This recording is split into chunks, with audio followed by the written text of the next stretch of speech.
बिस्मिल्लाहिर्रहमानिर्रहीम इय्याका नअबुदु व इय्याका नस्तईन। बहुत इस टाइम मेरा दिल इतना एक दुखी है ना, ਜਿਹੜਾ ਡੀ ਚੌਕ ਦੇ ਉੱਤੇ ਵਾਕਿਆ ਹੋਇਆ।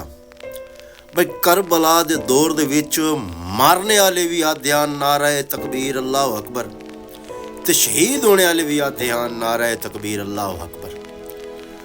मतलब मारने वाले भी मुसलमान तो शहीद होने वाले भी मुसलमान, लेकिन शहीद होने वाले ने शहादत पा के दीन भी बचा गए तो अपना नाम भी उच्चा कर गए। उहा मंजर सेम मैं इस्लामाबाद विच वेख्या। भाई मारने वाले भी आदे पयान नारा तकबीर अल्लाह अकबर, ते मार खाने वाले भी आदे पयान नारा तकबीर अल्लाह अकबर।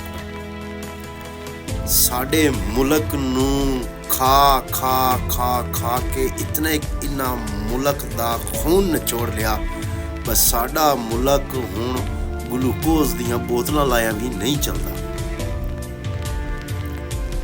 एक कैसा साडा मुल्क है, कैसा साडा पाकिस्तान है जिहड़ा ला इलाहा इल्लल्लाह मुहम्मद रसूलुल्लाह दी बुनियाद ते बनिया। और मार खाने वाले भी मुसलमान, मारने वाले भी मुसलमान, शहीद होने वाले भी मुसलमान, शहीद करने वाले भी मुसलमान। इदों भी शहादतां ते इदों भी शहादतां असीं किहनूं शहीद गिणीए? चाहे साडी आर्मी का नुकसान होया, चाहे साडे पुलिस वालियां दा नुकसान होया, ते चाहे PTI वालियां दा नुकसान होया। हाँ तो सारे ही मुसलमान ना, दुख तो सारियां ते ही है। लेकिन क्या साडे मुल्क पाकिस्तान दे विच होना चाहिए? क्या साडी PTI दी बुज़दिल बेगैरत ते भगोड़ी लीडरशिप नूं ये सोचना चाहिए भी असी भज जाइए तो आवाम इत्थे मार खांदी रहे, मरेंदी रहे। ओए असी 80 साल तो गुलाम हाँ, 80 साल तो पाकिस्तान बनिया तो असी गुलामी दे विच हाँ। असी गुलाम ही रहना ते गुलाम ही मरना, साडे बच्चियां भी गुलामी करनी।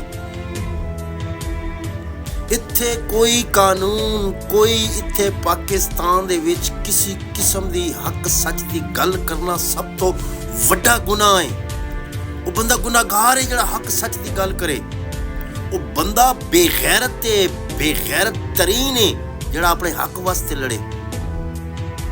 हुण चुप करके बह जाओ, अपने ज़हन नूं समझाओ, अपने ज़हन नूं दसो। असी भेड़ बकरियां हाँ। असी गुलामी दे विच पैदा होया, असी गुलाम नहीं रहनी, असी गुलामी ही करनी। असी कदी सरदारी ना कर सकते। मारने वाले भी ला इलाहा इल्लल्लाह मुहम्मद रसूलुल्लाह पढ़ देन, मार खाने वाले भी ला इलाहा इल्लल्लाह मुहम्मद रसूलुल्लाह पढ़ देन। फर्क तो दूं च कोई नहीं, फर्क सिर्फ एक है। जिवें करबला यजीदियत ते हुसैनियत दा ही ना, अजकल दे दौर दे विच भी मैं अपनी अखां नाल वेख्या यजीदियत केवे ते हुसैनियत केवे। हाई तो यजीद भी मुसलमान ना, लेकिन अज लांती है निहत्ते बेगुनाहां ते शैलिंग करके, स्टेट गोलियां करके, शहादतां करके, और हुण तुसीं लाशां ही छुपैंदे पए हो। और खुदा वास्ते दी गल नहीं, ਉਹ लाशां तो उन्हां दे लगदे उन्हां दे प्यारां दे छोड़ो, जिन्हां दियां मावां तरसदियां पईयां, पुत्तर तरसदे पैन, धीआं तरसदियां पईयां, भरा तरसदे पैन, प्यो तरसदे पैन। कम अज़ कम ਉਹ लाशां तो उन्हां दे हवाले करो।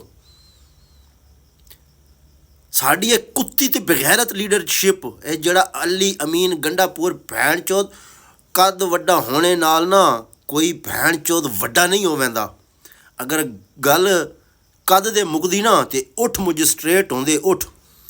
जितना अल्लाह ताला ने इनू लम्मा चौड़ा ते लम्मे वाल ते मुच्छां उतनी बगैरत ते बुज़दिल इंसान है।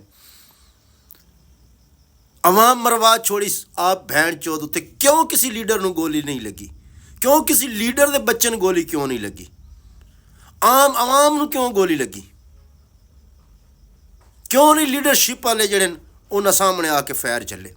इत्थे खोखले फैर मरेंदे हो, असीं ये कर दिसां, असीं वो कर दिसां। ਮੈਂ ਆਪਣੀ ਜ਼ਿੰਦਗੀ ਦੇ ਵਿੱਚ ਬੇਗੈਰਤ ਤਰੀਨ ਇਹ ਅਲੀ ਅਮੀਨ ਗੰਡਾਪੁਰ ਨੂੰ ਗਿਣਦਾ। ਵਾਲ ਵੱਡੇ ਰੱਖ ਕੇ ਦਹਿਸ਼ਤ ਬਣਾ ਕੇ ਮੈਂ ਇਹ ਕਰਦੇ ਸਾਂ, ਮੈਂ ਉਹ ਕਰਦੇ ਸਾਂ, ਮੈਂ ਆਊਂਗਾ, ਮੈਂ ਇਹ ਕਰੂੰਗਾ, ਮੈਂ ਉਹ ਕਰੂੰਗਾ। ਔਰ ਤੂੰ ਭੈਣ ਚੋਦ ਸ਼ੈ ਹੀ ਕੋਈ ਨਾ।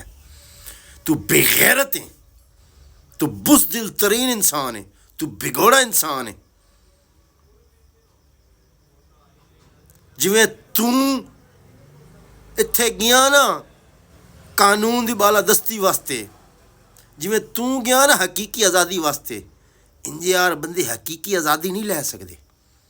ਇੰਜ ਯਾਰ ਦੇ ਬੰਦੇ ਬਸ ਆਵਾਮ ਦੀ ਲਾਸ਼ਾਂ ਦੇ ਉੱਤੇ ਸਿਆਸਤ ਕਰ ਸਕਦੇ।